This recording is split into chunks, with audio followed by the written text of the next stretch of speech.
Le président, on sait d'où elle est sortie et on sait le contexte électoral. Non mais on sait le contexte électoral. Et il n'y avait pas de caractère de mépris dans la formule de Jean-Yves Le Drian.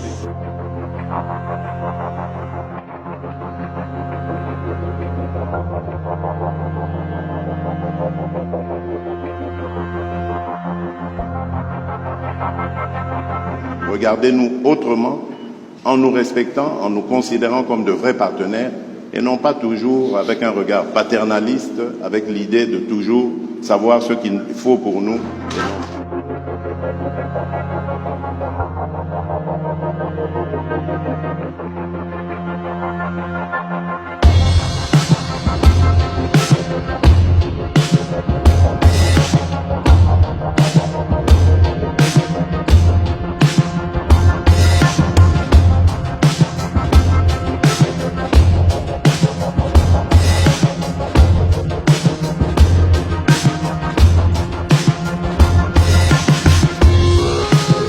C'est ça qui doit changer dans nos rapports avec la France en particulier, mais l'Europe en général, l'Occident. Votre façon de voir les choses lorsqu'elles se passent en Afrique.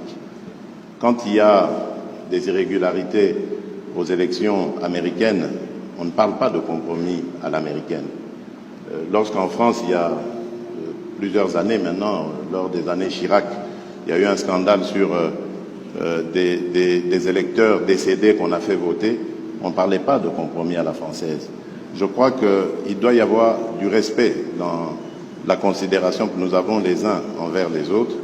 Nous n'avons aucunement l'intention de galvauder l'opinion de nos électeurs.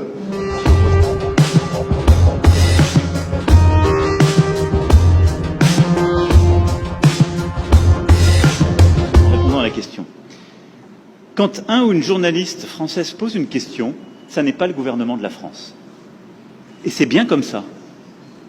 Mais il ne faut pas tout confondre. Parce que non, mais c'est pas une position de la France. Je faisais allusion. Parce qu'il n'y a pas, il y en a eu. Je faisais allusion au propos de Le Drian. Lui, il est officiel français. Oui, mais le compromis à l'africaine, c'est Le Drian, c'est pas la journaliste. C'est exact, mais ce compromis. Mais cette formule, président, on sait d'où elle est sortie et on sait le contexte électoral. Non, mais on sait le contexte électoral. Et il n'y avait pas de caractère de mépris dans la formule de Jean-Yves Le Drian. À Nairobi, d'ailleurs, grâce à toi, on a pu s'expliquer avec lui. Et la France a beaucoup œuvré, vous le savez ô combien, pour qu'il y ait alors une alternance, qui n'aurait pas été à ce moment-là un mécanisme spontané. Je ferme cette parenthèse, mais je voulais faire cette précision.